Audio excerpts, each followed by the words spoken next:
Valeriy Zaluzhny, the man who once commanded Kyiv's battlefield strategy, now sounds a stark warning for Ukraine.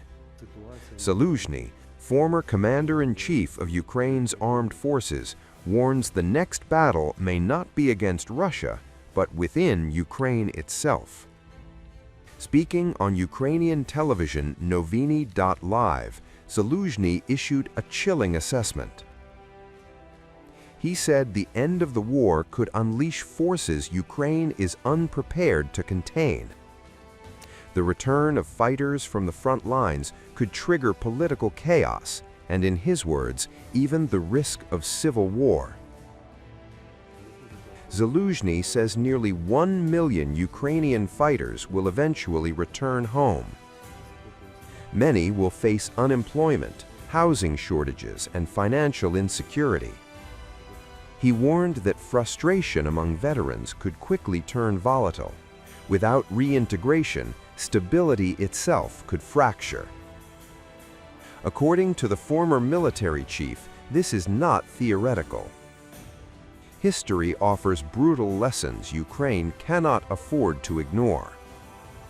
Zaluzhny pointed to the aftermath of World War II and the Afghan War, conflicts where neglected veterans fueled unrest and radicalization.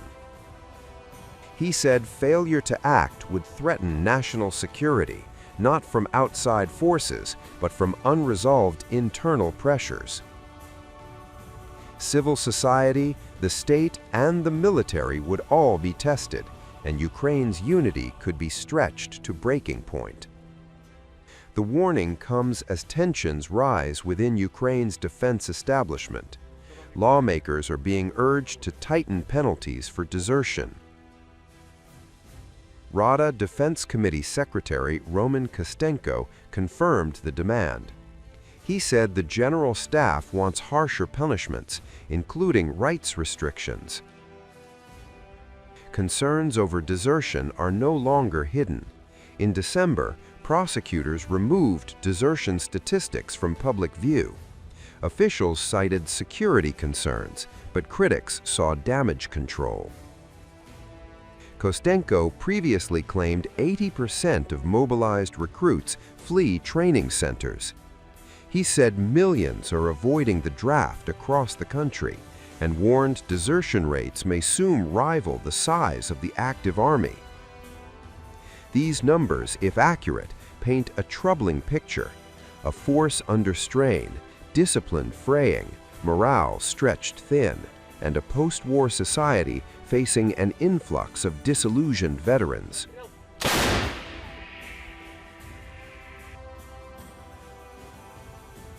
While military leaders warn of internal fracture, diplomacy continues abroad. President Volodymyr Zelensky has secured backing for a compensation mechanism. 34 countries approved plans to seek damages from Russia. The proposal aims to compensate Ukrainians for losses since 2022. 35 countries have formally backed a compensation mechanism for Ukraine. The newly created International Crimes Commission, backed by the Council of Europe, will assess requests for compensation for damage done by the Russian Federation since the full-scale invasion. It's not yet clear where the funding for compensation will come from. Ukrainian President Volodymyr Zelensky wants Moscow to provide the funds. He is hopeful that the funding will be facilitated as part of a US-backed peace deal, which could be finished shortly.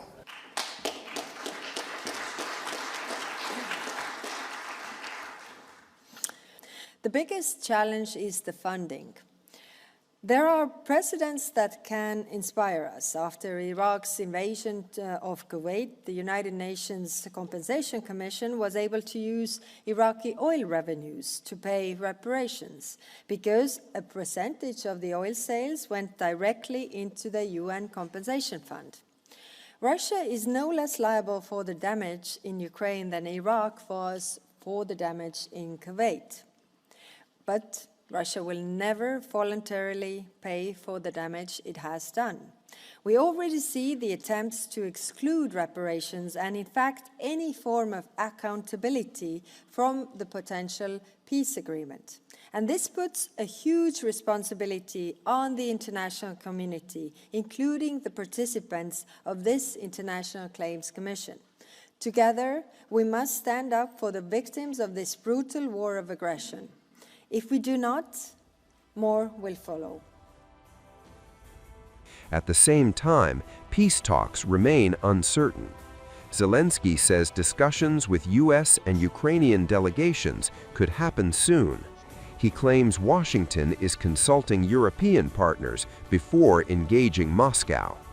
Any deal, however, would inherit a fragile and exhausted nation.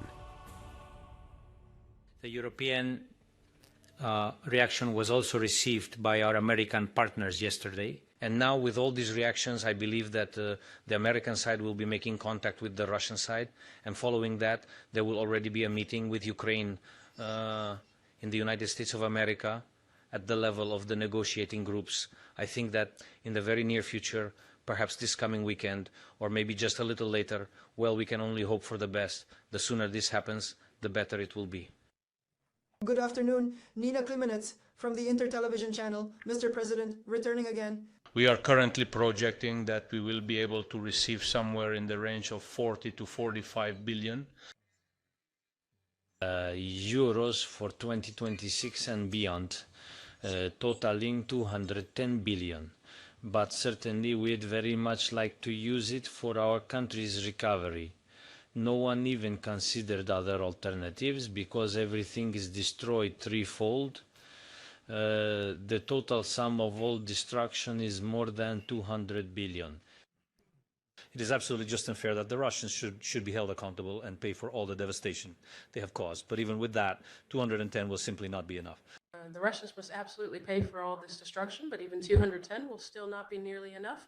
It's difficult to say for how many years this will be. We are not discussing that yet. Whether these or other guarantees will be limited by a certain number of years or not. The only thing that was very important for us was that it had to be voted on in Congress. We believe that such guarantees will work, though we all understand that Russia is an aggressor. Whether any guarantees will stop them in the future, we simply cannot know for sure. That's why we want all guarantees to be a block, that is, it's Article 5-like. How will our partners react? We want to understand clearly how we ourselves will respond to a renewed aggression if hypothetically such a thing were to occur. I am very grateful